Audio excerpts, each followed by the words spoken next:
Hello everyone, I'm back. I'm Judah Wellness Vlog of our informative and tutorial video. So in this video guys, I will teach you how to know or to see or to show our Facebook passwords if we forget. Normally guys, the only way to know our password that we have is to change it or reset our FB or Facebook passwords. But I will share to you a unique, simple, and easy to follow steps to know it. To perfectly understand and follow, just watch the full video and let's start. First guys, we will open our Android settings.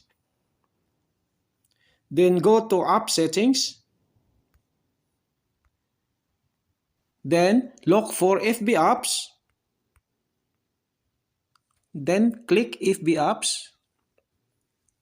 Then tap force to stop. Then back to home screen guys. Then our next step is to open the Gmail apps. Click on the right top corner icon. Click manage your Google account.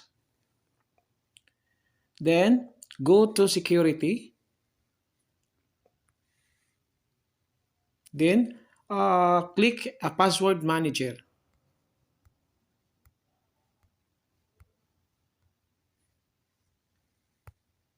Then look for facebook.com. Okay, to show your Facebook password, just click on the eye icon. So if you cannot find any passwords in the Gmail, guys, it means to say you haven't saved any password in your Google account. So we will go back to our own normal method. So we have to reset it or to change it with our associated mobile number. Thank you for watching guys till the end. To those who like my video, feel free to tap the subscribe button, likes, and press notification bell for you to be updated for the upcoming uploads. Okay guys, thank you. God bless you, God bless us, and God bless the world.